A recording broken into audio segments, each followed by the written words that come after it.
কোরআন আছে যেখানে আমরা আছি, সুন্নাহ আছে যেখানে আমরা আছি, ইসলাম আছে যেখানে আমরা আছি।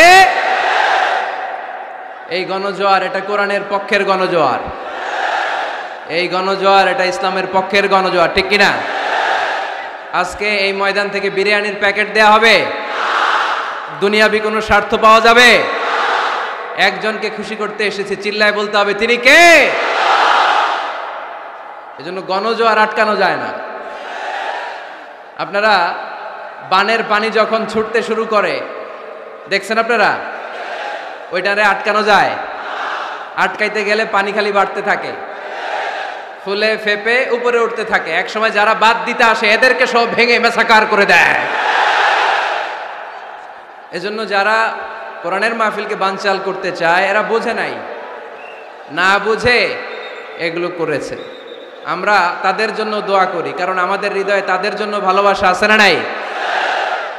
আজকে আসেন আমাদের সাথে বসেন, দেখেন আমরা কোরআনের বিপক্ষে, আমার নবীর বিপক্ষে, আমার ইসলামের বিপক্ষে আমরা কোনো কথা বলি না, ঠিক কিনা? আমাদের এই পবিত্র মঞ্চগুলো থেকে কোরআনের পক্ষে কথা হয়, এই পবিত্র মঞ্চগুলো থেকে আমার নবীর শানের ব্যাপারে কথা হয়, এই পবিত্র মঞ্চগুলো থেকে ইসলামের পক্ষে কথা হয়। তো যেখানে ইসলামের কথা হয়, কোরআনের কথা হয়, বিশ্বনবী সাল্লাল্লাহু আলাইহি ইসলামের বায়োগ্রাফি নিয়ে কথা হয়, কোনো মুমিন ওই রকম বরকতময় মজলিস বন্ধ করতে পারে? আল্লাহ আমাদেরকে সহি সমঝ দান করুক, সহি বুঝ দান করুক, আমরা যেন সবসময় কোরআনের পক্ষে থাকতে পারি। আল্লাহ তুমি তৌফিক দাও। আজকের মাহফিলটাকে আল্লাহ তুমি আমাদের নাজাতের ওসিলা বানাও। আওয়াজ করে উত্তর দেন, সকল প্রশংসার মালিককে, সকল ক্ষমতার উৎসকে। কেউ যেটা পারে না পারে কে? কেউ যেটা দেখে না দেখে কে? কেউ যেটা শোনে না শোনে কে? সে আল্লাহর জন্য আওয়াজ করে আমরা পড়বো আলহামদুলিল্লাহ। সবাই পড়েন, রব্বানা লাকাল হামদ হামদান কাসীরান তাইয়িবান মুবারাকান ফীহি ইয়া রাব্বি লাকাল হামদু কামা ইয়ানবাগি লিজালালি ওয়াজহিকা ওয়া আযীমি সুলতানিকা লাকাল হামদু বিল ঈমান লাকাল হামদু বিল ইসলাম লাকাল হামদু বিল কুরআন। আমরা প্রশংসা করলাম কার? সব সময় প্রশংসা করব কার? আমরা যেন মনিবের, আমার রব্বে করিমের, আল্লাহ রব্বুল ইজ্জা ওয়াল জালালের প্রশংসা যেন বেশি বেশি করতে পারে। আল্লাহ তুমি তৌফিক দাও। আরো জোরে পড়েন আমিন। বেদুইন লোকজন এসে কেমন করে বিশ্বনবী সাল্লাল্লাহু আলাইহি ইসলামের সাথে আচরণ করতে হবে এটা জানতো না। তাদের মধ্যে সভ্যতা ভব্যতার ছোঁয়া স্পর্শ লাগেনি। পরে আমরা নিজেরা নিজেদেরকে যেমনি ডাকি, তারাও এসে বিশ্বনবীকে এভাবে ডাকা শুরু করলো। কারণ নাম যদি হয় আব্দুল্লাহ, আব্দুল্লাহর বন্ধু তারা ডাকবে এই আব্দুল্লাহ। কারণ নাম যদি হয় করিম, তার বন্ধুটা ডাকে এই করিম। কারণ নাম যদি হয় আবু বকর, তার বন্ধু তারে ডাকে এই আবু বকর। কিন্তু বিশ্বনবী সাল্লাল্লাহু আলাইহি ইসলামকে কি এই মুহাম্মদ এইভাবে ডাকা যাবে? না, ডাকা যাবে না। যদিও তিনি মানুষ, কিন্তু অসাধারণ মানুষ। যদিও তিনি নবী, তিনি মহানবী, তিনি সব নবীদের নবী, ঠিক কিনা? As a father, as a teacher, as a commander, as a law giver, as a law maker, Muhammad is the superman of the world. সুবহানাল্লাহ পড়েন। আমার নবীর চাইতে শ্রেষ্ঠ কোনো মানুষ গোটা বিশ্বে দ্বিতীয়টা হতে পারে? আমার নবীর চাইতে the most trust worthy personality, বিশ্বস্ত মানুষ এই পৃথিবীতে হতে পারে? সে কোন বন্ধু বলো বড় বিশ্বস্ত, সে কোন বন্ধু বলো বেশি বিশ্বস্ত, কার কাছে মন খুলে দেয়া যায়, কার কাছে প্রাণ খুলে দেয়া যায়, হওয়া যায় অতি আশ্বস্ত, তার নাম আহমদ বড় বিশ্বস্ত। সুবহানাল্লাহ পড়েন। আল্লাহ শিখাতে চাইলেন, এই বেদুইন লোকেরা সাবধান, যাকে তোমরা ডাকছো তিনি সাধারণ মানুষ নন। তাকে ইয়া মুহাম্মদ উখরুজ ইলাইনা, এই মুহাম্মদ, এই ঘর থেকে বের হয়ে আসো, এমন করে বেয়াদবের মতো ডাকা যাবে। বিষ্ণু ঈসা ইসলামকে ডাকতে হবে ইয়া নবী আল্লাহ, ওনাকে ডাকতে হবে ইয়া রাসূল আল্লাহ, ওনাকে ডাকতে হবে ইয়া হাবিব আল্লাহ। ঠিক না? শিষ্টাচার শিক্ষা দিলেন। আল্লাহ বুঝাতে চাইলেন, তোমরা যদি অপেক্ষা করতে অনেক ভালো হতো। ওয়ালাউ আন্নাহুম সাবারু হাত্তা তাখরুজা ইলাইহিম লাকানা খায়রাল লাহুম। আল্লাহর হাবিব সাল্লাল্লাহু আলাইহি ওয়াসাল্লাম দুপুরের খাবার খেয়ে গড়াগড়ি করছিলেন। আল কাইলুলা, টসিং এন্ড টার্নিং, এপাশ ওপাশ করা। শীতকালে দুপুরের খাবার খেয়ে বিছানায় শুইলে আরাম আছে না নাই? এটাকে কাইলুলা বলে। আল্লাহর হাবিব সাল্লাল্লাহু আলাইহি ওয়াসাল্লাম যখন কাইলুলা করছিল, ঠিক তখন লোকগুলো ডাকতে আরম্ভ করলো, ইয়া মুহাম্মদ উখরুজ ইলাইনা, এই মুহাম্মদ আসো। আল্লাহ বললেন, খবরদার, আমার নবীকে এইভাবে ডাকা যাবে না, বরঞ্চ আমার নবীকে তোমরা ডাকবে ইয়া নবী আল্লাহ, ইয়া রাসূল আল্লাহ, ইয়া হাবিব আল্লাহ বলে। সুবহানাল্লাহ পড়েন। আল্লাহর হাবিব সাল্লাল্লাহু আলাইহি ওয়াসাল্লাম যতক্ষণ না বের হয়ে আসে তোমাদের অপেক্ষা করা উচিত, সবর করা উচিত। আমরা অনেক সময় সবর করি না। ব্যাপার কি? আওয়াজ আবার বাড়তেছে কেন? এদিকে মাইকম্যান কই? মাইকম্যান এদিকে আসো তো, মাইকম্যান এদিকে আসো, আমার কাছে আসো। ভাই আওয়াজ করবেন না, এই আওয়াজ থামাতে থামাতেই এশার আজান হয়ে যাবে, আমি চলে যাব, আলোচনা শেষ, আমি চলে যাব। উপরে উঠাও, একটু উপরে, এদিকে এদিকে। আমি একটা কথা শুরু করলে এখানে চিৎকার চেঁচামেচি, আমি থামাবো, আবার শুরু করলে এটা হয় না। অল্প কয়েক মিনিট, লম্বা চড়া বক্তব্যের সুযোগও নাই, এশার আজান হবে একটু পরে, একটু উপরে উঠাও। আমি চাই পিন পতন নীরবতা। আরেকটু আরেকটু, ব্যাস, আবার তো নিচে নেমে যাবে। আওয়াজ করো না, আওয়াজ করো না ভাই, আওয়াজ করো না।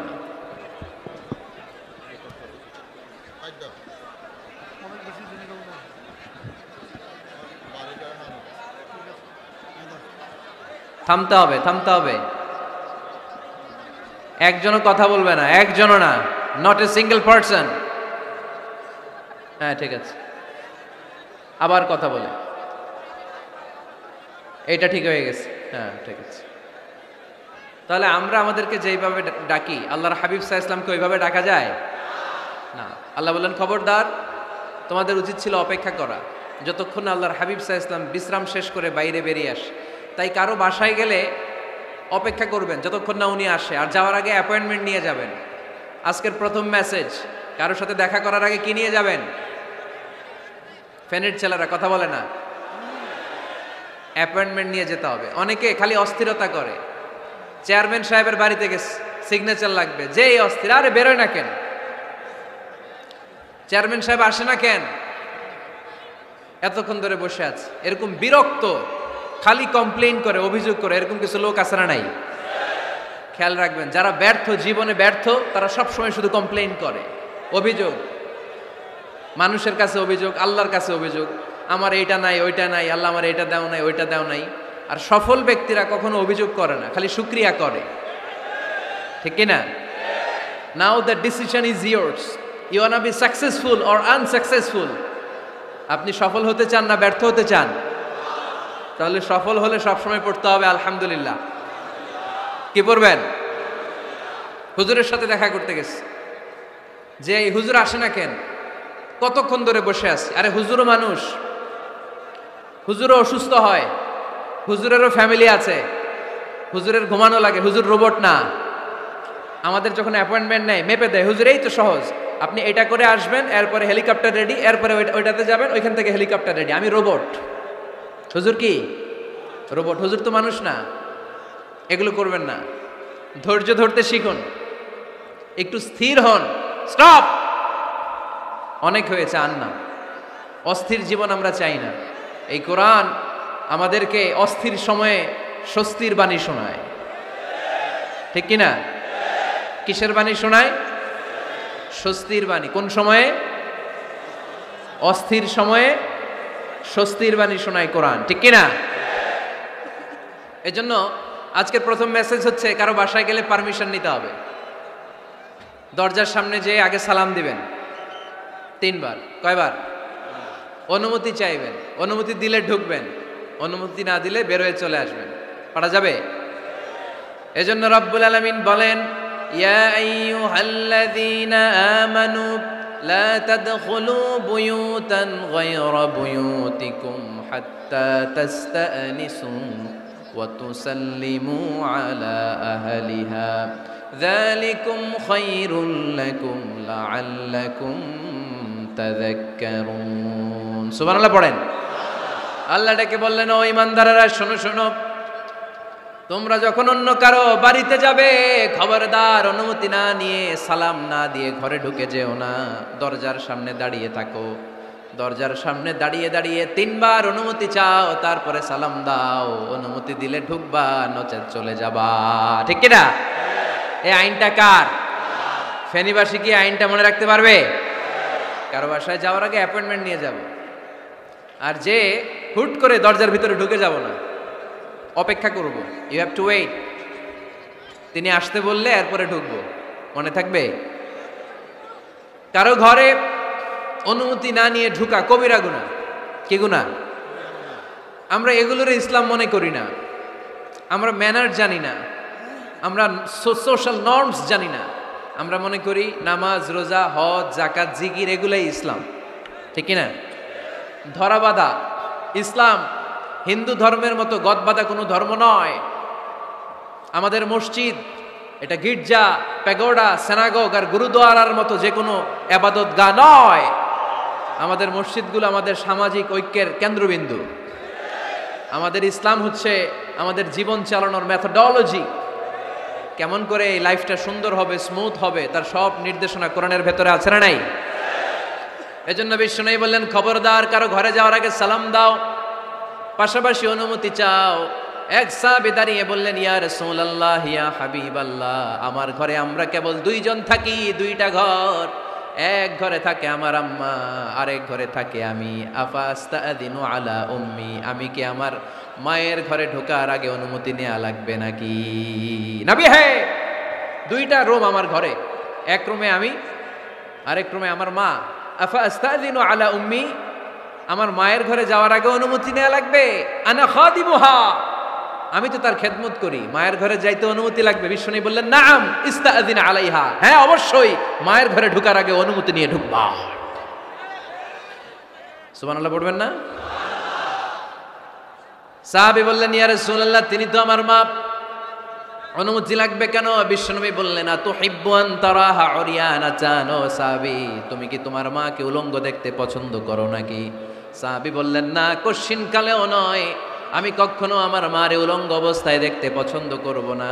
বিশ্বনবী বললেন, তাহলে অবশ্যই অনুমতি নিয়ে ঢুকবা। যদি মারে উলঙ্গ দেখতে মনে না চায় তাহলে ঢুকবা, কারণ ঘরের ভিতরে কে কখন কোন পরিস্থিতিতে থাকে তার কোনো হিসাব আছে। এজন্য সালাম দিবেন, নক করবেন, অনুমতি চাইবেন, তখন নিজেকে নিজে ভিতরে যারা আছে, মহিলা হোক পুরুষ হোক, সামলে নিবে, গুছিয়ে নিবে, তারপরে আপনাকে ঢুকার ব্যবস্থা করে দিবে। ঠিক কিনা? তাহলে মায়ের ঘরে ঢুকতে হলে যদি অনুমতি লাগে, তাহলে বোনের ঘরে ঢোকার আগে অনুমতির দরকার আছে না নাই? আমার পাশের ঘর হচ্ছে আমার ভাইয়ের ঘর, ভাইয়ের ঘরে ঢোকার আগে অনুমতির দরকার আছে না নাই? কাজিন, চাচাতো বোন, খালাতো বোন, চাচাতো ভাই, খালাতো ভাই, পাশের ঘরের ভাবি, পাশের বাড়ির মানুষ, এদের ঘরে ঢোকার আগে অনুমতির প্রয়োজন আছে না নাই? খবরদার, খবরদার, এটা কবিরা গুনাহ। This is my first message to the people of Feni tonight. আজ রাতে ফেনীবাসীদের কাছে আমার প্রথম মেসেজ হচ্ছে, কারো ঘরে যাওয়ার আগে অ্যাপয়েন্টমেন্ট নিয়ে যাব। কখন তার সাথে দেখা করব, আগে অ্যাপয়েন্টমেন্ট নিয়ে যাব, তারপরে যে দরজার বাইরে দাঁড়িয়ে পারমিশন চাইবো, মানে অনুমতি নিব, তারপরে সালাম দিব, এরপরে ঘরে ঢুকবো। পারা যাবে? ইনশাল্লাহ পড়তে পারবেন না আওয়াজ করে? আজকে আলোচনার বিষয় হচ্ছে সূরাতুল হুজুরাত। সূরার নাম কি? হুজুরাত। এটা মাদানী সূরা। কি সূরা? এটা কোরআনের 49 নম্বর সূরা। কত নম্বর সূরা? এই সূরায় মোট আয়াত আছে 18টি। কয়টি? এবার আমি প্রশ্ন করব, উত্তর দেন। এই সূরায় মোট আয়াত সংখ্যা কয়টি? 18টি। এটি কোরআনের কততম সূরা? 49তম সূরা। আর সূরাটা মাক্কি সূরা। কি সূরা? মাদানী সূরা। এই সূরাটাকে বলা হয় সামাজিক রীতিনীতির সূরা। সোশ্যাল নর্মস শেখানো হয়েছে এই সূরায়। কেমন করে সমাজের শান্তি শৃঙ্খলার ভারসাম্য অক্ষুণ্ণ থাকবে সে ব্যাপারে এই সূরাতে আল্লাহ তাআলা কিছু দিক নির্দেশনা দিয়েছেন। আমাদের সমাজের ভারসাম্য ঠিক নাই, শান্তি নাই, সুশৃঙ্খলা নাই, শুধু মারামারি, জিঘাংসা, কিলাকিলি, হিংসা, বিদ্বেষ, বিশৃঙ্খলা। এই হিংসা, বিদ্বেষ, বিশৃঙ্খলা, মারামারির বিপরীতে সমাজের সাম্য, ভ্রাতৃত্ব, ভালোবাসা, সুশৃঙ্খলা আর ভারসাম্য কিভাবে অক্ষুণ্ণ রাখা যায় সেজন্য আল্লাহ তাআলা এই সূরার ভেতরে 10টা গাইডলাইন দিয়েছেন। কয়টা? সবাই বলতে হবে কয়টা? 10টা। প্রথম গাইডলাইন হচ্ছে আল্লাহ তাআলা বলছেন, খবরদার যারা বিশ্বাসী বলে নিজেদেরকে দাবি করো, আল্লাহ আল্লাহর রাসূলের নিয়মের বা আইনের উপর দিয়ে টপকে যেও না। আল্লাহ আল্লাহর রাসূল যেটা বলেছে এটাই ফাইনাল, ঠিক কি না?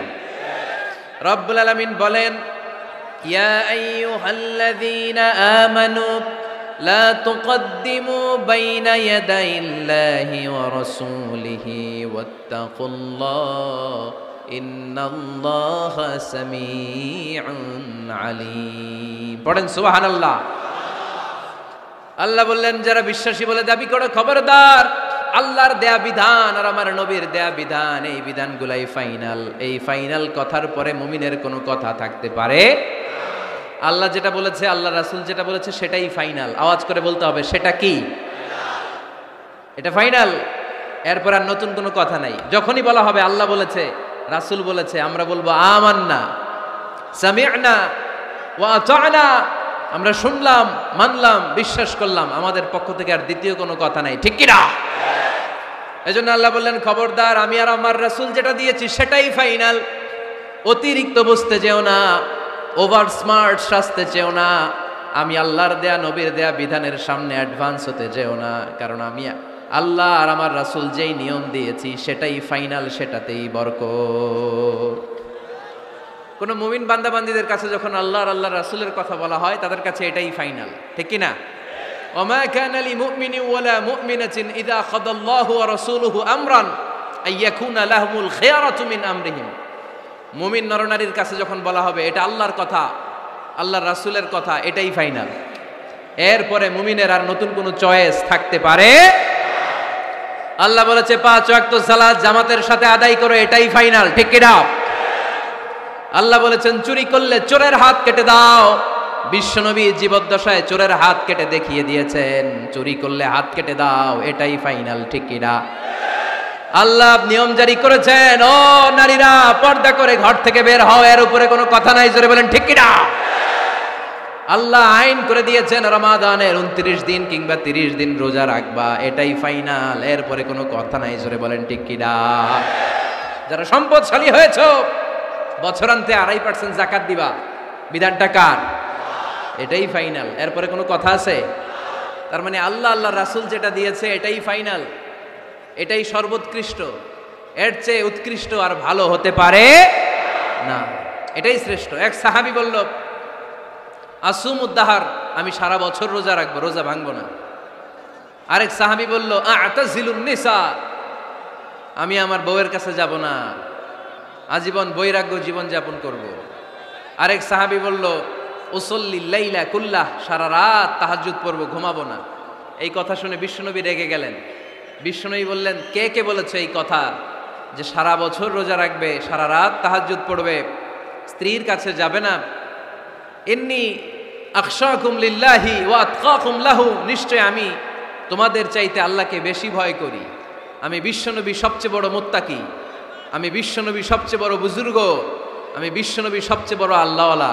তো আমি এত বড় আল্লাহওয়ালা হয়ে আমি 11 জন স্ত্রী রেখেছি, আমি এত বড় আল্লাহওয়ালা হয়ে রাতে তাহাজ্জুদও পড়ি, আবার কিছু অংশ ঘুমাই, আমি এত বড় আল্লাহওয়ালা হয়ে বছরে কিছু সময় রোজা রাখি, মাঝে মাঝে রাখি না। তা আমি ব্যালেন্স করে জীবন ধারণের পরে আমার আল্লাহওয়ালাগিরিতে কোনো সমস্যা হয় নাই, আমার নবী হতে সমস্যা হয় নাই। তোমাদের সমস্যা হলো কেন? তোমরা কোত্থেকে এটা শিখেছো? আমি বিশ্বনবী যেটা শিখিয়েছি এটাই ফাইনাল, এর চেয়ে শ্রেষ্ঠ কোনো কাজ আর হতে পারে না। চিল্লায় বলেন ঠিক কি না? ফজরের ফরজ নামাজ কয় রাকাত?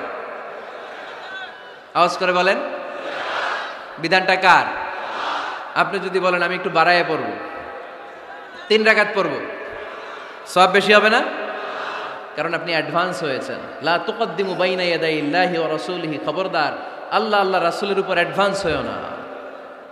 রমাদানের রোজা 30টা, আপনি যদি বলেন 35টা রাখবো, ফেনীর ভাইয়েরা রমজানের পরে আরো 5টা যদি একাধারে রাখেন, রমজান মনে করে আল্লাহ কবুল করবে? কবুল করবে? তার মানে আল্লাহ আল্লাহ রাসূল যেটা বলেছে এটাই ফাইনাল। এর চেয়ে বেশি কিছু আর ইবাদত করা যাবে, এর চেয়ে শ্রেষ্ঠ ইবাদত হতে পারে না। বিষ্ণু ইসলাম বললেন সারা রাত তাহাজ্জুদ পড়লে এটা শ্রেষ্ঠ ইবাদত নয়, বরং রাতের কিছু অংশ ঘুমাবা, কিছু অংশ তাহাজ্জুদ পড়বা। আইয়ামুল বীজের রোজা রাখবা, সোম আর বৃহস্পতিবার রোজা রাখবা, আরাফার রোজা রাখবা, আশুরার রোজা রাখবা, শাওয়ালের 6 রোজা রাখবা। এর চেয়েও বেশি রাখতে চাইলে একদিন রোজা রাখবা, আরেকদিন রাখবা না, একদিন রাখবা, আরেকদিন রাখবা না। এর চেয়ে ভালো রোজার হতে পারে? হতে পারে? আল্লাহর হাবিব সাল্লাল্লাহু আলাইহি ওয়াসাল্লাম বললেন সেই শ্রেষ্ঠ যে স্ত্রীদের সাথেও মেলামেশা করে আবার ইবাদতও করে। ইসলামের মধ্যে ভারসাম্য আছে না নাই? তাহলে বোঝা গেল আল্লাহর হাবিব সাল্লাল্লাহু আলাইহি ওয়াসাল্লাম আল্লাহর সবচেয়ে কাছের, তিনি সবচেয়ে বড় মুত্তাকি। ফেনীবাসী আওয়াজ করে বলেন তো, আমার নবীর চাইতে বড় মুত্তাকি হওয়া যাবে? আমার নবীর চাইতে বড় আল্লাহওয়ালা হওয়া যাবে? নামাজ কেমন করে পড়তে হয় এটা নবী শিখায় গিয়েছেন, এর চেয়ে বেশি কিছু করা যাবে? জিকির কেমন করে করতে হয় এটা বিশ্বনবী শিখিয়ে গিয়েছেন কি জান নাই? বিশ্বনবীর শিখানো পন্থার বাইরে নতুন পন্থায় জিকির করা যাবে? তাহলে আল্লাহ এবং আল্লাহ রাসূল যা শিখিয়েছে এটাই ফাইনাল। আল্লাহ আল্লাহ রাসূলের কথার উপরে আমরা দ্বিতীয় কোনো কথা বলতে চাই না। এটা হচ্ছে 1 নাম্বার গাইডলাইন। সমাজে যদি শান্তি আনতে চান এই গাইডলাইন মানতে হবে। বিশ্বাসীদের জন্য 2 নাম্বার গাইডলাইন হচ্ছে লা তারফাউ আসওয়াতাকুম ফাওকা সাউতিন নবী। খবরদার ওহে বিশ্বাসীরা, নবীর কণ্ঠের চাইতে যেন তোমাদের কণ্ঠ উঁচু হয়ে না যায়। আপনারা কথা শুনতেছেন? মনোযোগ আছে না গেছে? বনু তামিম গোত্রের নেতা কে হবে? আল্লাহর হাবিব সাল্লাল্লাহু আলাইহি ওয়াসাল্লাম পরামর্শ করছিলেন। সাইয়েদনা আবু বকর বললেন আমার মতামত হচ্ছে এই লোকটা নেতা হলে ভালো হয়, যোগ্য লোক। ওমরে ফারুক বললেন না, উনি না। আবু বকর যেটা বলেছে ওইটা না, আমার মনে হয় এই লোকটা নেতা হলে ভালো হয়। আবু বকর বললেন না ওমর তুমি বুঝো না, আমি যারে বলছি সে ভালো। ওমরে ফারুক বলে না আবু বকর, আমি যাকে বলেছি সে ভালো। এরকম মতামত দিতে দিতে তর্ক করতে করতে বিশ্বনবীর গলার চাইতে সাহাবীদের গলার আওয়াজ বড় হয়ে গিয়েছে। আল্লাহ এটা আরশের উপর থেকে বরদাস্ত করে নাই। আল্লাহ বলেছেন খবরদার, লা তারফাউ আসওয়াতাকুম ফাওকা সাউতিন নবী। নবীর কণ্ঠের চাইতে তোমাদের কণ্ঠ যেন উঁচু হয়ে না যায়। আমার নবীকে আমি তোমাদের বন্ধু বানিয়েছি, তোমাদের কাছে রেখেছি, তার মানে এই নয় যা মন চায় তাই নবীর সাথে আচরণ করবা, ঠিক কি না? কখনো যেন নবীর কণ্ঠের চাইতে কণ্ঠ উঁচু হয়ে না যায়। যদি নবীর গলার আওয়াজের চাইতে তোমাদের গলার আওয়াজ উঁচু হয়ে যায়, তোমাদের জীবনের সব নেক আমলগুলোকে আমি বাতিল করে দেব। আল্লাহ ধমক দিয়ে বললেন খবরদার, ইয়া আইয়ুহাল্লাযীনা আমানু লা তারফাউ আসওয়াতাকুম ফাওকা সাউতিন নবী ওয়া লা তাজহারু লাহু বিল কওলি কাজহারি বা'দিকুম লিবা'দিন আন তাহবাতা আ'মালুকুম ওয়া আনতুম লা তাশউরুন। পড়েন সুবহানাল্লাহ। আল্লাহ বললেন খবরদার, আমার নবীর কণ্ঠের চাইতে যেন তোমাদের কণ্ঠ উঁচু হয়ে না যায়। আমার হাবিবের কণ্ঠের চাইতে তোমাদের কণ্ঠ যদি উঁচু হয়ে যায় বেয়াদবি হয়ে যাবে, ফলে তোমাদের সব নেক আমল বাতিল করে দিবে কে? এই আয়াত নাজিল হওয়ার পরে সাহাবারা কেউ বিশ্বনবীর সামনে এসে বড় গলায় কথা বলে না, আস্তে আস্তে বলে। কেমনে বলে? ওমরে ফারুক এই আয়াত শুনে এত ভয় পেলেন, তিনি বিশ্বনবীর কাছে কোনো কথা নিয়ে আসলে ফিস ফিস করে বলতেন। বিশ্বনবী শুনতে পেতেন না, বলতেন এই ওমর কি বলছো, বুঝি নাই, জোরে বলো। ওমরে ফারুক সাউন্ড বাড়িয়ে জোরে বলতেন। বিশ্বনবী বলতেন এই কি বলেছ, এদিকে আসো, জোরে বলো। আমি শুনতে পাচ্ছি না, ওমর আরো জোরে বলো। ওমরে ফারুক আবার একটু সাউন্ড বাড়িয়ে আবার বলতে আরম্ভ করতেন। বিশ্বনবী বলতেন আমি শুনতে পাচ্ছি না, জোরে বলো। সুবহানাল্লাহ পড়েন। ভয়ে আন তাহবাতা আ'মালুকুম ওয়া আনতুম লা তাশউরুন। খবরদার, নবীর কণ্ঠের চাইতে যদি কণ্ঠ উঁচু হয়ে যায় সব নেক আমল বাতিল করে দিবে কে? আপনারা যারা হজ উমরা করেছেন, হজ আর উমরা করতে পেরেছেন কারা কারা দেখি? মাশাআল্লাহ। যারা করতে পারি নাই আমরা, আমাদেরকেও যেন আল্লাহ তাআলা তৌফিক দান করে, আমরা পড়ি আমিন। আমরা যেন কাবার চারপাশে তাওয়াফ করতে পারি, সাফা মারওয়ার জন্য সাই করতে পারি, আল্লাহর হাবিব সাল্লাল্লাহু আলাইহি ওয়াসাল্লামের কবরের সামনে দাঁড়িয়ে যেন আমরা সালাতু সালাম পাঠ করতে পারি। আওয়াজ করে পড়তে হবে আমিন। বিশ্বনবী সাল্লাল্লাহু আলাইহি ওয়াসাল্লামের কবরের উপরে এই আয়াতটা লেখা, যে আয়াত নিয়ে আমি এখন আপনাদের সামনে আলোচনা করছি। লা তারফাউ আসওয়াতাকুম ফাওকা সাওতিন নবী। দেখছেন না হাজী সাহেবরা, দেখে আসছেন না? আপনি যখন মসজিদে নববীতে নামাজ পড়বেন, আল্লাহর হাবিব সাল্লাল্লাহু আলাইহি ওয়াসাল্লামের কবর জিয়ারতের জন্য যখন রওনা হবেন, সর্বপ্রথম বাম দিকে পড়বে রাউদাতুম মিন রিয়াদিল জান্নাহ। এই জায়গাটা হলো দুনিয়ার বুকে জান্নাতের বাগান সমূহ থেকে একটা বাগান। আপনি হাঁটতে থাকবেন, হাঁটতে হাঁটতে রাউজাতুম মিন রিয়াদিল জান্নাহ পার হওয়ার পরে বাম দিকে পড়বে বিশ্বনবীর কবর। বিশ্বনবীর কবরের সামনে দাঁড়িয়ে কোনো উম্মত সহ্য করতে পারে নাকি? ধৈর্য ধারণ করতে পারে নাকি? আজীবন যেই নবীর কথা শুনলাম, আজীবন যেই নবীর হাদিস চর্চা করলাম, আজীবন যেই নবীর ভালোবাসা হৃদয়ের মধ্যে ধারণ করলাম, ওই নবী নাকি এই জায়গায় শোয়া, ওই নবী নাকি এখানে শুয়ে আছে, এটা কল্পনা করলে কোনো উম্মত ধৈর্য ধারণ করতে পারে? কলিজাটা ছিঁড়ে খান খান হয়ে যায়, চিৎকার দিয়ে নবীরে ডাক দিতে মনে চায়। কিন্তু আল্লাহ বলেছেন খবরদার, কবরের উপরে এই আয়াতটা লেখা, লা তারফাউ আসওয়াতাকুম ফাওকা সাওতিন নবী। খবরদার, এটা নবীর দরবার, এখানে বড় গলায় চিৎকার চেঁচামেচি করে কোনো আওয়াজ করা যায় না। চিল্লায় বলেন ঠিক কি না? এজন্য আল্লাহ বললেন লা তারফাউ আসওয়াতাকুম ফাওকা সাওতিন নবী। খবরদার, নবীর কণ্ঠের চাইতে যেন কণ্ঠ উঁচু হয়ে না যায়। এই আয়াতের হুকুম আল্লাহর হাবিব সাল্লাল্লাহু আলাইহি ওয়াসাল্লামের জীবদ্দশা অবস্থায় যেমন ছিল, ঠিক এখনো এটারে বলবৎ রেখেছে কে? তাই ওইখানে আল্লাহর হাবিব সাল্লাল্লাহু আলাইহি ওয়াসাল্লামের কবরের সামনে বুক ফেটে কান্না আসে, আমার নবী, আমার পেয়ারা নবী এখানে, পেয়ারা রাসূল শুয়ে আছে, এটা জেনেও আমি চিৎকার দিতে পারি না, আমি হই হুল্লোড় করতে পারি না, আমি লাফাতে পারি না, আমি শুধু চোখের পানি ছেড়ে আমার নবীরে সালাম পাঠাতে পারি। ঠিক কিনা? এই আয়াতের হুকুম শুধু নবীর ক্ষেত্রেই প্রযোজ্য নয়, আব্বা আম্মার ক্ষেত্রেও প্রযোজ্য। আব্বা আম্মার সামনে দাঁড়িয়ে বড় গলায় কথা বলা যাবে? উস্তাদ আল আসাতেজা যারা আমাদেরকে শিখিয়েছেন, তাদের সামনে বড় গলায় কথা বলা যাবে না। আধ্যাত্মিক গুরু, ইসলামী আন্দোলনের নেতা, ধর্মীয় নেতা, ওনাদের সামনেও চোখ রাঙিয়ে কথা বলা যাবে না। চিল্লায় বলেন ঠিক কিনা? লা তারফাউ আসওয়াতাকুম ফাওকা সাওতিন নবী। আদব নাই সমাজে, আদব নাই, এজন্য এত মহা সমস্যা। তাহলে প্রথম মেসেজ হচ্ছে আল্লাহ আল্লাহর হাবিব যা বলেছেন ওইটাই ফাইনাল, ওইটার উপরে কোনো কথা আছে? দ্বিতীয় মেসেজ হচ্ছে নবীর দরবারে দাঁড়িয়ে বড় গলায় কথা বলা যাবে। 3 নম্বরে আল্লাহ বললেন, ইয়া আইয়ুহাল্লাযীনা আমানু ইন জাআকুম ফাসিকুম বিনাবাইন ফাতাবায়ানু। ও বিশ্বাসীরা, ও ঈমানদার বান্দারা, তোমাদের সামনে যদি কোনো পাপাচারী, কোনো ফাসেক যদি কোনো খবর নিয়ে আসে, খবরটা বিশ্বাস করার আগে যাচাই করে নিও। ফাতাবায়ানু ইয়ানি ফাতাসাব্বাতু আন সিহহাতিল খবর। খবরটা সহি কিনা যাচাই করার দরকার আছে না নাই? ইযা জাআকুম ইন জাআকুম ফাসিকুম বিনাবাইন ফাতাবায়ানু। ফেনীবাসী মনোযোগ দিয়ে শুনেন, কেউ যদি কোনো তথ্য নিয়ে আসে, খবর নিয়ে আসে, শুনেই হুট করে বিশ্বাস করা যাবে না। ফেসবুকে প্রায় বিভিন্ন ফেক নিউজ আছে না নাই? রুমর, গুজব আছে না নাই? আমি তখন মালয়েশিয়া, হঠাৎ করে দেখলাম নিউজের মধ্যে অনেকে স্ট্যাটাস দিতে শুরু করেছে যে পেঁয়াজের মতো লবণেরও দাম বেড়ে গেছে। এটা কি সত্য নিউজ না গুজব? জোরে বলেন। গুজব। আসলে কি লবণের দাম বাড়ছিল? বাড়ে নাই, কিন্তু না জেনেই অনেকে শেয়ার দিচ্ছে। এজন্য ফেসবুকে কোনো নিউজ যদি আপনি দেখতে পান, শুনতে পান, verify, justify the news whether it's true or wrong. Check, make a cross check and double check regarding the authenticity of the report. এই রিপোর্টটা সঠিক কিনা ভেরিফাই করবেন আগে, তারপরে শেয়ার মারবেন। অনেকে আছে সিলে কান নিয়ে গেছে, শুনে সিলের পিছনে দৌড়। আগে কি সিলের পিছনে দৌড়াবেন নাকি কানে হাত দিবেন? নিউজ একটা দেখলেই শেয়ার দেয়া যাবে?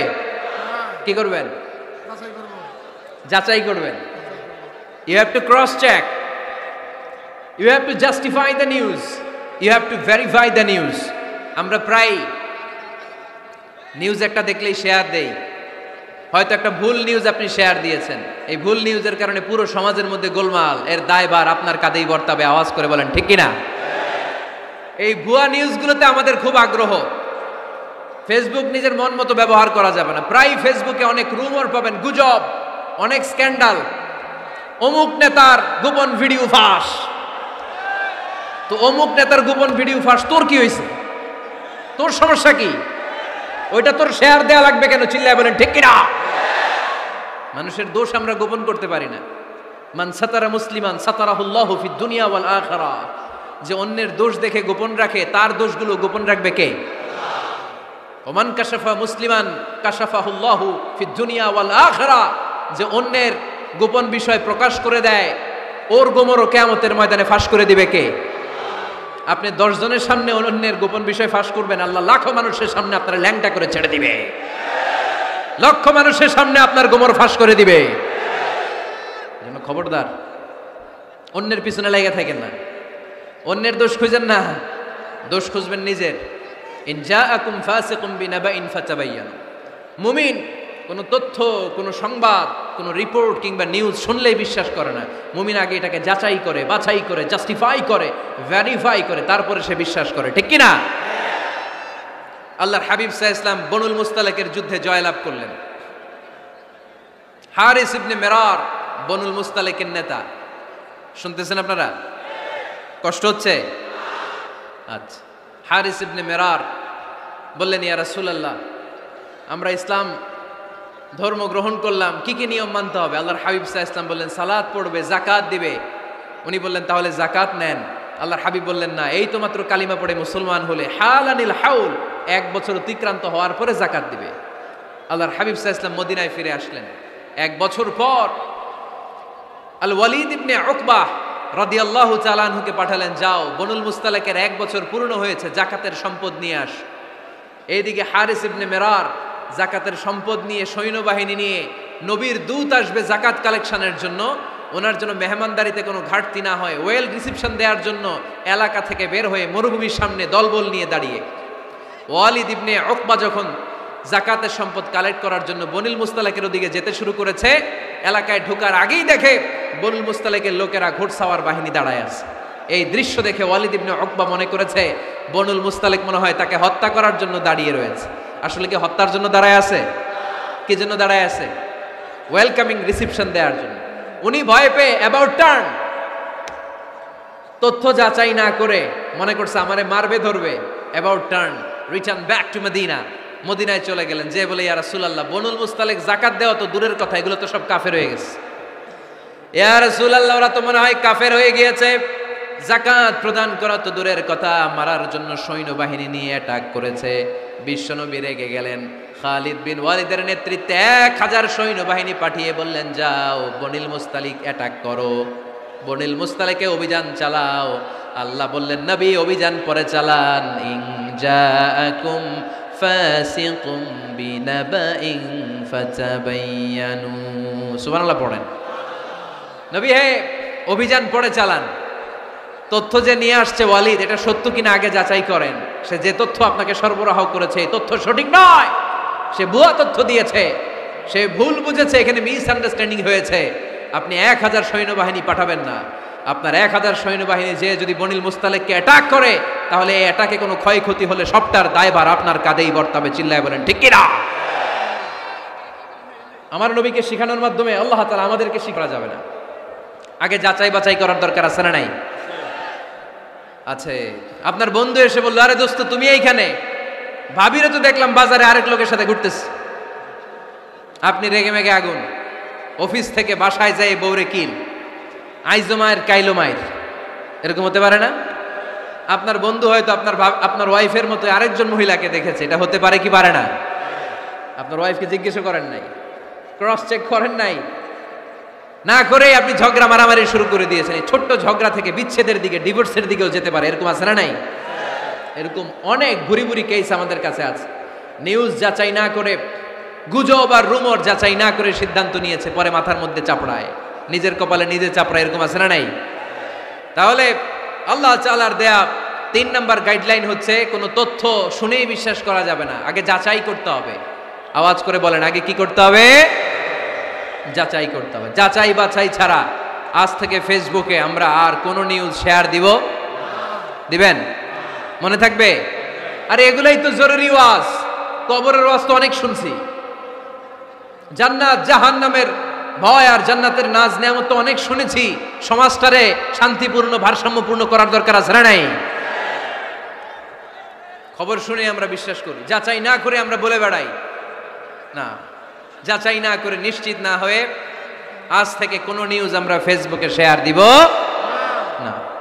4 নম্বরে আল্লাহ বললেন, 4 নম্বর গাইডলাইন আল্লাহ দিলেন, ইয়া আইয়ুহাল্লাযীনা আমানু লা ইয়াসখার কওমুম মিন কওম। খবরদার আমার বিশ্বাসী বান্দারা, আমার ইমানদার বান্দারা কেউ কোনোদিন কাউরে ঠাট্টা বিদ্রুপ করে না। সুবহানাল্লাহ পড়েন। মুমিন বান্দা কাউকে ঠাট্টা করতে পারে, বিদ্রুপ করতে পারে না। আমাদের জিহ্বা আছে বলে আমরা যা ইচ্ছা তাই বলতে পারি, কথা বলেন না কেন? আমাদের কান আছে বলে কান দিয়ে আমরা যা মনে চাই তাই শুনতে পারি। যেন কানে শুনি সদা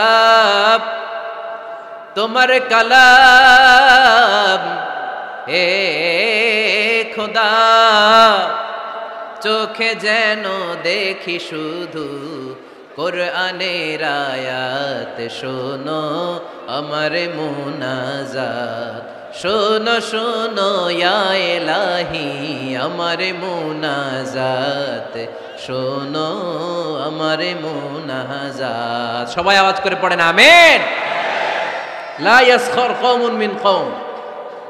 মুমিন বান্দা কখনো অন্য কাউকে ঠাট্টা করবে না। আমার কোনো ভাই মনে কষ্ট পায়, এরকম কোনো ঠাট্টা বিদ্রুপ খোঁচা মেরে পোক মেরে কথা বলা যাবে না।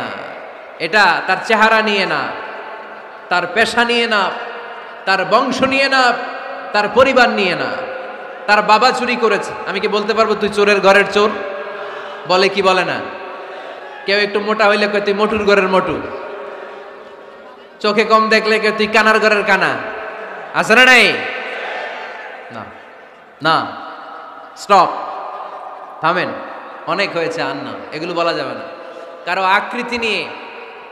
আকৃতি নিয়ে খোটা দেয়া, ঠাট্টা করা, এটা স্বয়ং আল্লাহর সাথে ঠাট্টা করার শামিল, ঠিক কিনা? কারো নাক যদি ছোট হয়, এর কয় বোচা, তোর নাক বোচা। ফেনীতে আপনারা কি বলেন? হ্যাঁ, তো এই যে যার নাক বোচা হয়েছে ও কি নিজে বানাইছে? যার নাক খাড়া এটা বানাইছে কে? যে কালো বানাইছে কে? সাদা শুভ্র বানাইছে কে? তার মানে কারো আকৃতি নিয়ে যদি আপনি ঠাট্টা করেন, স্বয়ং আল্লাহর সাথে ঠাট্টা করলেন। কারণ কেউ কারো চেহারা বানানোর দায়িত্ব পায় নাই। মাতৃগর্ভে থাকতেই আমাদের চেহারার আকৃতিগুলো দান করেছে কে? হুয়াল্লাযী ইউসাউইরুকুম ফিল আরহামি কাইফা ইয়াশা লা ইলাহা ইল্লা হুয়াল আজিজুল হাকীম। তিনি এমন সত্তা, তোমরা যখন তোমাদের মায়ের পেটের ভেতরে ছোট্ট একটা ভ্রূণ কণা ছিলা, তখনই তোমাদের চেহারার আকৃতি দিয়েছে কে? মায়ের পেটে থাকতেই কে ছেলে হবে, কে মেয়ে হবে, কে সুশ্রী হবে, কে শ্যামলা হবে, কার নাক লম্বা হবে, কারটা খাটো হবে, এগুলো ফিক্স করে রেখেছে কে? এজন্য কখনো কারো চেহারা, কারো আকৃতি নিয়ে ঠাট্টা বিদ্রুপ করা যাবে না। কারণ এই চেহারা আমরা বানাই নাই, বানাইছে কে? প্রত্যেককে যদি আল্লাহ তাআলা প্রত্যেকের নিজের চেহারা ডিজাইন দেওয়ার সুযোগ দিত, তাহলে আমরা আমাদের চেহারা কি এরকম বানাইতাম? কি করতাম? আপনাকে যদি আপনার চেহারা তৈরি করার ডিজাইন আল্লাহ দিত, যে তুমি যেমন মনে চাই নিজের চেহারাটার ডিজাইন দাও, কেমন বানাতেন নিজেকে? কথা বলেন, কয়েকজন বলেন না? হ্যাঁ, সবচাইতে সুন্দর করে আমি আমার অবয়বটাকে তৈরি করতাম। কোন নারীকে যদি তার চেহারার ডিজাইন তৈরি করার সুযোগ আল্লাহ দিতেন, সে নারী তাকে বিশ্ব সুন্দরী করে তৈরি করতেন, ঠিক কিনা? এটা আল্লাহ আমাদেরকে দেয় নাই, এটা আল্লাহ তাআলা নিজ হাতে রেখেছে, নিজে করেছে। তাই কারো আকৃতি নিয়ে ব্যঙ্গ করলে স্বয়ং আল্লাহর সাথে ব্যঙ্গ করার শামিল। চিল্লায় বলেন ঠিক কিনা? সাইয়েদনা ইবনে মাসউদ রাদিয়াল্লাহু তাআলা আনহুর পায়ের নলা ছিল চিকন। হাদিসে এসেছে দাকিকুস সাকাইন, ওনার পা দুইটা ছিল চিকন। খেজুর পাড়ার জন্য ইবনে মাসউদ রাদিয়াল্লাহু তাআলা আনহু যখন খেজুর গাছে উঠলেন, সাহাবারা সাইয়েদনা ইবনে মাসউদের পা দেখে হাসাহাসি শুরু করে দিল। বিশ্বনবী বললেন, খবরদার খবরদার, ইবনে মাসউদের চিকন পা দেখে তোমরা হেসো না। ইবনে মাসউদের চিকন পা দেখে তোমরা হাসো, কিয়ামতের ময়দানে ইবনে মাসউদের এই চিকন পা গুলো যদি মিজানের পাল্লায় রেখে দেওয়া হয়, এই পা দুইটার ওজন উহুদ পাহাড়ের চেয়ে ওজনওয়ালা হয়ে যাবে। এজন্য খবরদার, জিহ্বা আছে বলে যে কোনো কমেন্ট করবেন না। এই আবার কি সেদিক আওয়াজ কেন? হ্যাঁ, আর কি দেখবেন? এখনই তো বিদায় নেব আমি, চুপ করেন না, এবার থামেন। জিহ্বা আছে বলেই যে কোনো ধরনের মন্তব্য করা যাবে না। আল্লাহর হাবিব সাল্লাল্লাহু আলাইহি ওয়াসাল্লাম বলেছেন, মাইয়াদমান লি মা বাইনা লিহিয়াইহি ওয়া মা বাইনা রিজলাইহি আদমান লাহুল জান্নাহ। ও আমার উম্মতেরা, তোমাদের মধ্য থেকে কেউ যদি আমাকে দুইটা অঙ্গের গ্যারান্টি দেয়, কয়টা অঙ্গের? সবাই বলতে হবে, কয়টা? আমার কোন উম্মত যদি আমাকে দুইটা অঙ্গের গ্যারান্টি দেয় যে তারা এই দুই অঙ্গের পাপ করবে না, আমি তাদেরকে জান্নাতের গ্যারান্টি দেই। এক নম্বরে মা বাইনা লিহিয়াইহি, দুই চোয়ালের মাঝখানে যা থাকে মানে জিহ্বা। আমার কোন উম্মত যদি আমার গ্যারান্টি দেয় জিহ্বা দিয়ে কোনো মিথ্যা বলবে না, কাউরে বাজে কথা বলবে না, ঠাট্টা বিদ্রূপ করবে না, জিহ্বা দিয়ে যে এই পাপ কাজগুলো হয় এগুলো করবে না, আর দুই রানের মাঝখানে যে অংশ আছে লজ্জাস্থান, এই দুইটা অঙ্গের গ্যারান্টি যদি আমার কোনো উম্মত আমারে দেয়, আমি আমার ওই উম্মতকে জান্নাতের গ্যারান্টি দিয়ে দেব। খবরদার ফেনীবাসী, খবরদার। মন চাইলেই যা মনে চাই মুখ দিয়ে বলা যাবে। আমার রাসূল সাল্লাল্লাহু আলাইহি ওয়াসাল্লামের 11 জন স্ত্রী, এর মধ্যে একজন স্ত্রী ছিলেন একটু স্থূল আকৃতির, মানে মোটা। কি ছিলেন জানেন? ওই স্ত্রীর নাম কি? সফিয়া। কি নাম? সফিয়া বিনতে হুয়াই ইবনে আখতাব। উনি আল্লাহর হাবিব সাল্লাল্লাহু আলাইহি ওয়াসাল্লামের সব স্ত্রীদের মধ্য থেকে একটু স্থূলকার ছিলেন, একটু ফেটি ছিলেন, মোটা ছিলেন। আম্মা জান আয়েশা একবার ওনার প্রতি রেগে আল্লাহ রাসূল সাল্লাল্লাহু আলাইহি ওয়াসাল্লামের কাছে বিচার দিলেন যে আপনার মুটকি বউ। আল্লাহর হাবিব সাল্লাল্লাহু আলাইহি ওয়াসাল্লাম এই কথা শুনে রেগে গেলেন। আয়েশা, এটা তুমি কি বললা? তুমি সফিয়ারে মুটি বলে গালি দিলা। লাকাদ কুলতিলা কালিমাতান লাউ মুসিজাতু লা মাসাজাতিল বাহর। আয়েশা, তুমি এমন একটা কথা সফিয়ার শানে বলেছো, এই কথাটাকে যদি সাগরের মধ্যে ঢেলে দেওয়া হয়, এই কথাটার তিক্ততা আর পঙ্কিলতা পুরো সাগরের নীল পানিকে মুহূর্তে কালো করে দিবে। এজন্য খবরদার, জিহ্বা সামলান। সাহাবারা রাদিয়াল্লাহু তাআলা আনহুম আজমাইন, ওনারা জিহ্বা ধরে মাঝে মাঝে জিহ্বার মধ্যে বাড়ি দিতেন আর কাঁদতেন আর বলতেন, জিহ্বা, তোর কারণে কিয়ামতের দিন আমরা আল্লাহর কাছে ধরা খেয়ে যাব। মুমিন চাইলেই এই মুখ দিয়ে যা মনে চায় বলতে পারে। তাহলে 4 নাম্বার গাইডলাইন হচ্ছে, লা ইয়াসখার কওমুন মিন কওম, কোন বিশ্বাসী বান্দা কখনো অন্য বিশ্বাসী বান্দাকে ঠাট্টা বিদ্রূপ করতে পারবে। 5 নম্বরে আল্লাহ বললেন, ওয়ালা তালমিজু আনফুসাকুম, খবরদার অন্যের দোষ খুঁজবা না। ও আমার বিশ্বাসী বান্দারা, নিজের দোষ খোঁজো, অন্যের দোষ খোঁজো না। দেখেন, সমাজটারে শান্তিপূর্ণ বানানোর জন্য আল্লাহর পক্ষ থেকে কি সুন্দর মোরাল এন্ড এথিক্যাল ইনস্ট্রাকশনস, কি চমৎকার গাইডলাইন। অন্যকে ঠাট্টা করো না। ওয়ালা তালমিজু আনফুসাকুম, নেভার ডিফেম ইচ আদার, একে অপরের দোষ খোঁজো না, নিজের দোষ খোঁজো। কার দোষ খুঁজবেন? আরো জোরে বলতে হবে, কার দোষ খুঁজবেন? অন্যের দোষ খোঁজা যাবে? কিছু লোক আছে দেখবেন সারা দিন চায়ের দোকানে বসে, এই বাড়িতে এই সমস্যা, ওই বাড়িতে এই সমস্যা, ওই বাড়িতে এই সমস্যা, তোর বাড়িতে কি সমস্যা? কিছু লোক আছে এই হুজুরের এইটা খারাপ, এই হুজুরের ওইটা ভালো না, এইটা খারাপ, এইটা সমস্যা, এটা সমস্যা, তোর কি সমস্যা? তোর সমস্যা তুই খুঁজে বের কর, নিজের সমস্যা খুঁজে বের কর। যে নিজে নিজের সমালোচনা করতে পারে সেই সর্বাপেক্ষা বুদ্ধিমান। এজন্য খবরদার আমার কলিজার টুকরা যুবক ভাইয়েরা, কখনো কখনো কাউকে ব্যঙ্গ করে, বিদ্রূপ করে, ছোট করে কোনো মন্তব্য করা যাবে না। কখনো অন্যের দোষ খোঁজা যাবে না। দোষ আমরা খুঁজবো, নিজের দোষ, ঠিক কিনা? দোষ আমরা খুঁজবো, কার দোষ? চিল্লায় বলতে হবে, কার দোষ? নিজের দোষ খুঁজতে হবে। যারা নিচু মনের মানুষ, এরা মানুষের দোষ নিয়ে কথা বলে। Small people talk about people, average people talk about things and stories, and great people talk about ideas. যারা নিচু মনের মানুষ, এরা মানুষের দোষ নিয়ে কথা বলে।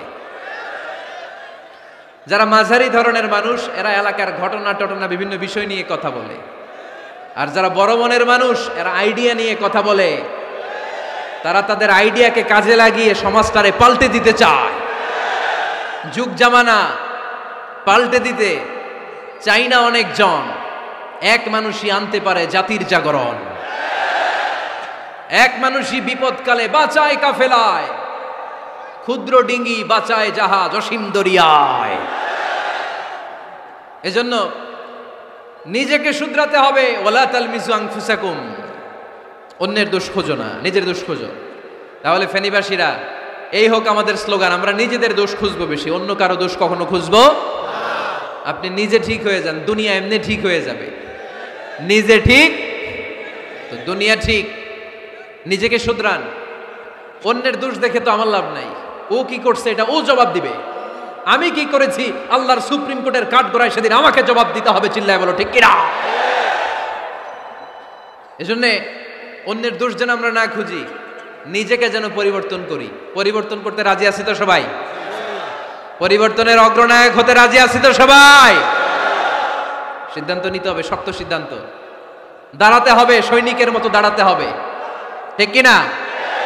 আধারে ভয় পেও না, আলো আছে আড়ালে, অন্ধকার পালিয়ে যাবে তুমি উঠে দাঁড়ালে। নিজেকে দাঁড়াতে হবে, নিজের সাথে নিজের শক্ত বোঝাপড়া করতে হবে। অন্যের দোষ খোঁজার সময় আমাদের নাই। চিল্লায় বলো ঠিক কিনা?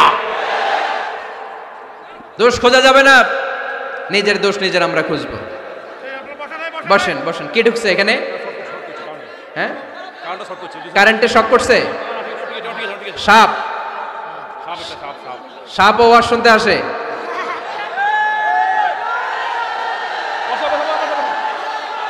মাশাআল্লাহ। এইখানে এখানে শ্রোতা হিসেবে আছে বীর মুজাহিদ, মেরে ফেলছে এটারে। ঠিক আছে ঠিক আছে ঠিক আছে, বসেন।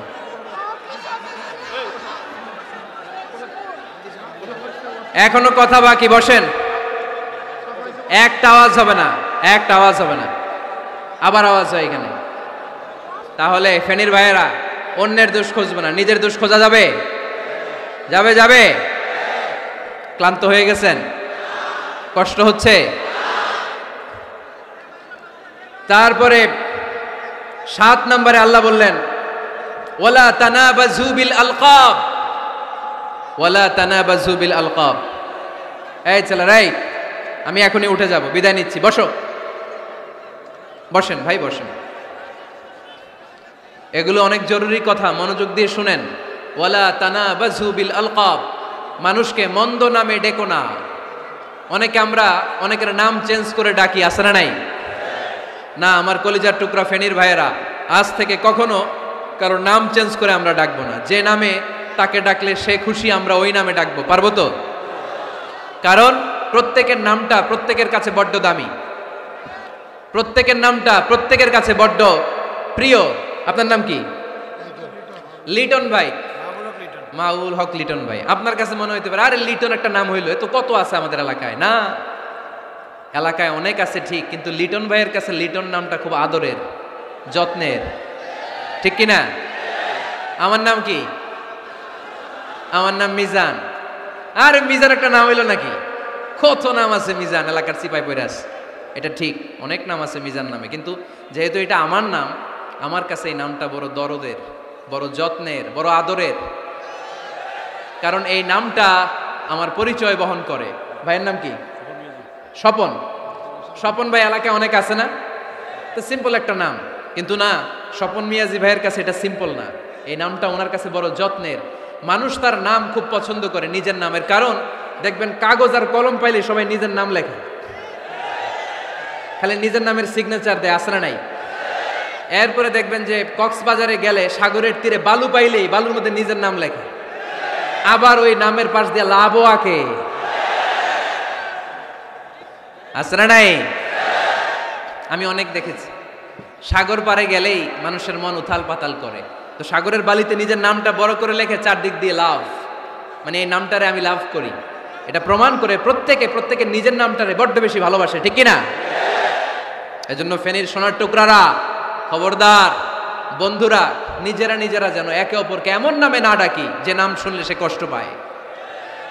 আজ থেকে কোনো বাজে নামে কাউরে ডাকা যাবে? আব্বা আম্মা আদর করে কত সুন্দর নাম রেখেছে, আবু বাকর, ওরে সবাই ডাকে বকইরা, কপাল পোড়া। আব্বা আম্মা নাম রেখেছে আবু ওয়াক্কাস, ওরা ডাকে আকাইচা। কত সুন্দর নাম, আমার আল্লাহর নামের সাথে মিলিয়ে আব্দুল কুদ্দুস নাম রেখেছে। ওরা ডাকে কুদ্দুচ্চা। আছে না নাই? কবিরা গুনাহ করেছেন আপনি, কবিরা গুনাহ। It's not a simple deal, এটা সাধারণ কোনো ব্যাপার না, এগুলো সবগুলো কবিরা গুনাহ। কোনোদিন কাউকে ঠাট্টা বিদ্রুপ করে কিছু বলবো না, কখনো অন্যের দোষ খুঁজবো না, কারো নাম বিকৃত করে কোনোদিন কারো মনে কষ্ট দিব না, ঠিক কি না? এরপরে 8 নম্বরে আল্লাহ বললেন, ইয়া আইয়ুহাল্লাযীনা আমানু ইজতানিবু কাসীরাম মিনায-যন্নি ইন্না বা'দায-যন্নি। অবিশ্বাসীরা খবরদার, অনুমান আন্দাজ নির্ভর কোনো কথা বলবে না, যেটা বলবে নিশ্চিত হয়ে বলবে। কার কথা? অনুমান নির্ভর কোনো কথা, আন্দাজ নির্ভর কোনো কথা কোনো মুমিন বলতে পারে? আমার কথা বোঝা যায়? হ্যাঁ, ফেনীবাসী কথা বোঝা যায়? ফেনী না হেনি? হ্যাঁ, আর বাড়ি হেনি, আইসাই রেনি রেনি। আপনারা কি ডাকেন, ফেনী না হেনি? ফেনী। মাশাআল্লাহ মাশাআল্লাহ, খুব সচেতন ফেনীবাসী। দেখছেন আপনাদের জেলা নিয়ে কিছু বললে খারাপ লাগে না? লাগে তো। নোয়াখালী করে গালি দিয়েন না, চিটাঙ্গারে গালি দিয়েন না, কুমিল্লাবাসীদেরকে গালি দিয়েন না। আমার 64 জেলায় সুজলা সুফলা শস্য শ্যামলা, ঠিক কিনা? 64 জেলা নিয়ে আমার এই বাংলাদেশ। প্রত্যেক জেলায় আমাদের সৌন্দর্য আছে না নাই? এক এক জেলার ভাষার সাথে আরেক জেলার ভাষার কোনো মিল। সিলেটে ছিল আমার গতকাল মাহফিল, তা আমি জিজ্ঞেস করছি, ভাই সাহেব খিতা খররা আপনারা বালা আসেননি? তো মহা খুশি, কারণ ওদের ভাষায় কথা বলেছি, ওরা ওদের ভাষাটারে বড্ড ভালোবাসে। আমরা প্রত্যেকে আমাদের প্রত্যেকের জেলাটারে বড্ড পছন্দ করি, ঠিক কিনা? ইজতানিবু কাসীরাম মিনায-যন্ন, আন্দাজ অনুমান নির্ভর কথা মুমিন কখনো বলতে পারে? এজন্য আল্লাহর হাবিব বললেন, ইয়াকুম ওয়ায-যন্ন ফাইন্নায-যন্না কাযাবুল হাদিস। খবরদার, তোমাদের উচিত আন্দাজ অনুমান নির্ভর কথা থেকে বেঁচে থাকা, কেননা অনুমান করে কথা বললে পাপ হয়। অনুমান করে কথা বললে কি হয়? আজকে থেকে আমার ফেনীর সোনার টুকরারা অনুমান করে আন্দাজে কোনো কথা বলবো আমরা? বলবো না। ধারণা করে কিছু বলবো না, আর ধারণা করলেও ভালো ধারণা করব। কি ধারণা? রাস্তা দুইটা, একটা পজিটিভ আর একটা নেগেটিভ। মুমিন পজিটিভ ধারণা করে, মুমিন কখনো নেগেটিভ ধারণা করে না। তাহলে কোন দিকে যাব, পজিটিভ না নেগেটিভ? আওয়াজ করে, পজিটিভ না নেগেটিভ? যারা মুনাফিক এরা ইয়াত্তাবিউনা ইল্লা যন ওয়া ইন্না যন্না লা ইউগনি মিনাল হাক্কি শাইআ। যারা মুনাফিক এরা আন্দাজ অনুমান নির্ভর মানুষের ব্যাপারে কথা বলে, আর আন্দাজ অনুমান কখনো সত্যের বিকল্প হতে পারে না। আন্দাজ অনুমান কখনো সত্যের বিকল্প হতে পারে? এজন্য দৃষ্টিভঙ্গি বদলান, জীবনকে বদলায় দিবে কে? আমরা কখনো কোনো নেগেটিভ কথা বলবো, অলওয়েজ পজিটিভ। অলওয়েজ কি? এই যে আমার হাতে কি দেখা যায়? পানির বোতল, তাই না? এখানে অর্ধেক পানি ভরাস। কাউকে যদি প্রশ্ন করি, ভাই কি দেখতে পাচ্ছেন? একদল বলবে এখানে অর্ধেক বোতল খালি দেখা যায়। উত্তরটা সঠিক, আসলে বোতলের অর্ধেক খালি। আবার এদিকে আরেকজনকে বললাম, ভাই এখানে কি দেখা যায়? বলবে হুজুর বোতলের অর্ধেক পানি ভরা। এটাও সঠিক উত্তর। প্রথমটা ছিল নেগেটিভ উত্তর, দ্বিতীয়টা পজিটিভ উত্তর, ঠিক কিনা? যারা সবসময় নেগেটিভ চিন্তা করে এরা খালি জায়গাটা দেখছে যে পানি নাই, আর যারা সবসময় পজিটিভ চিন্তা করে এরা পানি যে ভর্তি অর্ধেক ওইটা দেখছে। আমরা নেগেটিভের দিকে যাব না, মুসলমান থাকবে সব সময় always positive. Come back positive, not go back negative. চিল্লায় বলতে হবে, ঠিক কিনা? কখনো আন্দাজ অনুমান নির্ভর আমরা কিছু বলবো না। 9 নাম্বার, একেবারে শেষের দিকে চলে আসছে। 9 নাম্বার আল্লাহ বললেন, খবরদার, ওয়ালা তাজাসসু, গোয়েন্দাগিরি করো না। গোয়েন্দাগিরি করা হারাম।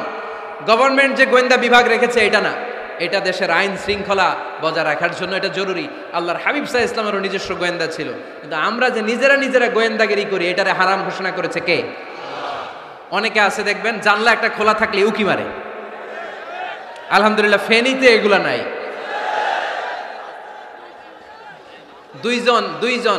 দুইজন ওদিকে কি যেন বলতেছে, উনি আড়ি পেতে কথা শুনে। আছে না নাই? ছিদ্র একটা থাকলে উকি মারে। আছে না নাই? খবরদার, ওয়ালা তাজাসসু, গোয়েন্দাগিরি করো না। কখনো কোনোদিন কারো পারমিশন ছাড়া মোবাইলের গ্যালারি চেক করবেন না। কখনো কারো পারমিশন ছাড়া তার ফেসবুকের মেসেঞ্জারে কে কার সাথে চ্যাটিং করেছে এটা করা যাবে না। কখনো কারো পারমিশন ছাড়া তার মেইলের ইনবক্স খুলে দেখা যাবে না। কখনো কারো পারমিশন ছাড়া কারো ব্যক্তিগত চিঠি পড়া যাবে না। দিস ইজ ইসলাম, এটাই ইসলাম। আমরা ইসলামে শুধু নামাজ আর রোজা আর জিকির আর এই দাড়ির মধ্যে সীমাবদ্ধ করেছি। প্রত্যেকের একটা প্রাইভেসি আছে না নাই? Everyone has privacy and no one should interfere in his privacy or in her privacy. প্রত্যেকের একটা প্রাইভেসি আছে না নাই? মানুষ ছোট হলেও তার একটা সম্মান আছে না নাই? এজন্য ছোট্ট বাচ্চাদেরকে কখনো প্যান্ট খুলতে বলবেন না। অনেকে বলে আরে ছোট মানুষ খোল খোল, আরে তুই খোল, এই খোল খোল খোল, তো আছে না নাই? ওরও প্রেস্টিজ আছে, ওরও সম্মান আছে। খবরদার, everyone has a personal space and no one should interfere someone's personal space. কারো পার্সোনাল স্পেসে যেন আমরা নাক না গলাই। অনেকের বদ স্বভাব ফ্যামিলি ম্যাটার নিয়ে, প্রাইভেট ম্যাটার নিয়ে কথা বলে। ভাই কি চাকরি করেন? সরকারি না বেসরকারি? সরকারি। বেতন কত? উনার বেতন কত? এটা দিয়ে আপনার কি লাভ? ঠিক কিনা? মানুষ একটা দেখলি ভাই বয়স কত, ভাই বেতন কত, ফার্স্ট ইমপ্রেশনে, ফার্স্ট যখন আপনি কারোর সাথে দেখা করবেন বেতন কত, বয়স কত, এগুলো জিজ্ঞেস করা যাবে? কেউ যখন কারো ঘনিষ্ঠ হয়, বন্ধুতে রূপান্তরিত হয়, তখন এই কথাগুলো। কিন্তু শুরুতেই প্রাইভেট ম্যাটার নিয়ে, পার্সোনাল ম্যাটার নিয়ে খোঁচাখুচি করা যাবে। ওয়ালা তাজাসসু, গোয়েন্দাগিরি করো না। গোয়েন্দাগিরি করাকে হারাম ঘোষণা করেছে কে? শেষ কথা বলি, 10 নম্বরে আল্লাহ বললেন, 10 নম্বরে রব্বুল আলামিন বললেন ওয়ালা ইয়াগতাব বা'দুকুম বা'দা আইয়ুহিব্বু আহাদুকুম আন ইয়াকুলা লাহমা আখিহি মাইতান ফাকারিহতুম। খবরদার, কেউ কারো গীবত করো না। কি করো না? গীবত করো না। এই উঠতেছে কে? বসেন, এখনই কথা শেষ হবে, একসাথে উঠবো। বসেন, আমার দিকে তাকান, আওয়াজ বন্ধ করুন। একে অপরের গীবত করো না। ব্যাকবাইটিং, চুগলখড়ি, আলহামদুলিল্লাহ ফেনীতে এগুলা নাই। চায়ের দোকানে বসে এর কথা ওর কানে, ওর কথা ওর কানে বইলা সমাজে একটা গিরিঙ্গি লাগায়, আছে না নাই? আল্লাহর হাবিব বললেন আতাদরুনা মাল গীবা, গীবত কারে বলে জানো নাকি? সাহাবীরা বললেন আল্লাহু ওয়া রাসূলুহু আ'লামু, আল্লাহ আল্লাহর রাসূল ভালো জানেন। বিশ্বনবী বললেন যিকরুকা আখাকা বিমা ইয়াকরাহু, তোমার কোনো ভাইয়ের অনুপস্থিতিতে তার ব্যাপারে এমন কোনো কথা বলা যেই কথা শুনলে সে মনে কষ্ট পাবে। গীবত কারে বলে বুঝছেন? আপনার ভাইয়ের অনুপস্থিতিতে আপনার ভাইয়ের ব্যাপারে এমন কোনো কথা বললেন যেটা শুনলে সে মনে কষ্ট পাবে। এক সাহাবী বললেন আফারাইতা ইন কানা ফি আখি মা আকুল, নবী আমি আমার ভাইয়ের ব্যাপারে যেটা বলছি এটা যদি সত্যিই হয়, তার মধ্যে যদি আসলেই এই সমস্যা থাকে, তাইলে? আল্লাহর হাবিব বললেন আরে তাইলেই তো গীবত। আর যদি তোমার ভাইয়ের মধ্যে এই দোষ না থাকে, বানায় বলো, তাহলে এটা গীবত না, গীবতের চেয়ে ভয়ঙ্কর। ফাকাদ বাহাতাহু, এটার নাম বহতান আর মিথ্যা অপবাদ। চিল্লায় বলেন ঠিক কিনা? কোন মুমিন গীবত করতে পারে? গীবত করার মৃত ভাইয়ের পচা গোশত খাওয়ার সমান। কোন মুমিন কখনো গীবত করতে পারে? এখন হালাল পন্থায় গীবত চলে আমাদের দেশে। কিভাবে জানেন? কথা শুরু করে এইভাবে, কথা বললে তো গীবত হয়ে যায়, বললে তো গীবত হয়ে যায়, তারপরেও বলি একটু, আছে না নাই? হালাল পন্থায় গীবত কি কমু ভাইজান, বললে তো গীবত হয়ে যায়। হালাল করতেছে এটা, হালাল হালাল হালাল না, বললে যদি গীবত হয়ে যায় তো বলবেন কেন? থামেন। কোন মুমিন কখনো গীবত করতে পারে? মেরাজের রাতে আল্লাহর হাবিব সাল্লাল্লাহু আলাইহি ওয়াসাল্লাম দেখলেন কিছু লোক লাহুম আযফারুম মিন নুহাস, তামার আগুন দিয়ে নখ বানানো, নখর ধারালো, ইয়াখদাশুনা বিহি উজুহাহুম ওয়া সুদুরাহুম, তারা তাদের নখ দিয়ে জাহান্নামে নিজের গালের গোশতগুলো, বুকের গোশতগুলো ছিঁড়ে ছিঁড়ে খাচ্ছে। আর তাদের ব্যথা যন্ত্রণা দেখে পুরো জাহান্নামের অন্য লোকরা থারথার করে কাঁপছে। আল্লাহর হাবিব বললেন ইয়া জিবরিল মানহুম মান হাউলা, এরা কারা? সাইয়েদনা জিবরিল বললেন হুম আহলুল গীবাতি মিন উম্মাতিক, এরা আপনার উম্মতের মধ্যে চায়ের দোকানে বসে বসে যারা গীবত করেছিল তারা। এজন্য কোন মুমিন গীবত করতে পারবে না। অন্যের গীবত আমরা করব না। দোষ খুঁজলে নিজের দোষ খুঁজবো। এই 10টা গাইডলাইন এই ফেনী জেলায় যদি কালকে থেকে ইমপ্লিমেন্ট হয়, আপনাদের কি মনে হয় ফেনীর কোনো এলাকাতে কোনো থানাতে মারামারি বিশৃঙ্খলা এগুলো থাকবে। সব শেষে আল্লাহ তাআলা আমাদেরকে ঐক্যবদ্ধ হওয়ার কথা বললেন। আল্লাহ 5 বার বিশ্বাসীদেরকে ডাক দিলেন, 6ষ্ঠবারে আল্লাহ দুনিয়ার সবাইরে ডাক দিলেন, আস্তিক নাস্তিক হিন্দু বৌদ্ধ এদেরকে ডেকে আল্লাহ শেষ করলেন। শেষ কথা শুনতে মনে চায়? এতক্ষণ আল্লাহ বলছি ইয়া আইয়ুহাল্লাযীনা আমানু, এর মানে কি? ওহে ঈমানদারগণ। এবার আল্লাহ ডাক দিছে ইয়া আইয়ুহান নাস। এবার আল্লাহ কি বলে ডাক দিছে? আওয়াজ করে বলতে হবে, কি বলে? এবার আল্লাহ বললেন ইয়া আইয়ুহান নাস ইন্না খালাকনাকুম মিন যাকারিন ওয়া উনসা ওয়া জাআলনাকুম শুউবান ওয়া ক্বাবাইলা লিতাআরাফু ইন্না আকরামাকুম ইনদাল্লাহি আতকাকুম। পড়েন সুবহানাল্লাহ। আল্লাহ ডেকে বললেন ইন্না খালাকনাকুম মিন যাকারিন ওয়া উনসা। ও বিশ্বাসীরা, এটা বলে ডাকে নাই, ও মানব সকল, নিশ্চয় আমি তোমাদেরকে এক নারী আর এক পুরুষ থেকে তৈরি করেছি। ওই পুরুষের নাম কি? ফেনীবাসী আওয়াজ করে বলেন আদম আলাইহিস সালাম। আর ওই নারীটার নাম কি? এই দুইজন থেকে গোটা পৃথিবী। তার মানে আসলে আমরা সব এক। আসলে কি? সব এক। নাস্তিকও আমার ভাই, হিন্দুও আমার ভাই, বৌদ্ধ খ্রিস্টানটাও আমার ভাই। ভ্রাতৃত্ব 3 ধরনের। একটা হচ্ছে মায়ের পেটের ভাই, এটাকে আরবিতে বলে আল উখুয়া আন নাসাবিয়্যা, মায়ের পেটের ভাই, উনি আমার মায়ের পেটের ভাই। আরেকটা আছে আল উখুয়া দ্বীনিয়া, দ্বীনি ভাই। এই যে আমরা সবাই এখানে একে অপরের কি ভাই? দ্বীনি ভাই। 3 নম্বরে হচ্ছে আল উখুয়া আল ইনসানিয়া, মানবতার দিক থেকে ভাই। সে দৃষ্টিকোণ থেকে হিন্দু আমার ভাই, বৌদ্ধ আমার ভাই, কারণ সেও মানুষ আমিও মানুষ। আমাদের সবার বাবার নাম কি? কথা কয় না? আদম আলাইহিস সালাম। সবার মায়ের নাম কি? দেখছেন, আমরা সবাই এক, সবাই এক। বিভেদের প্রাচীর আর বৃত্ত আমরা বানিয়েছি।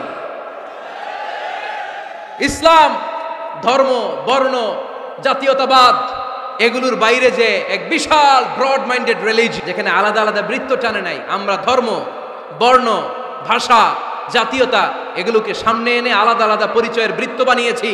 আমরা বানিয়েছি শ্বেতাঙ্গ আর কৃষ্ণাঙ্গের পার্থক্য। আমরা করেছি আরব অনারবের বিভাজন। আমরা করেছি ব্রাহ্মণ আর শূদ্রের জাত প্রথা। ইসলামে কোনো জাত প্রথা নাই, শ্বেতাঙ্গ কৃষ্ণাঙ্গের পার্থক্য নাই।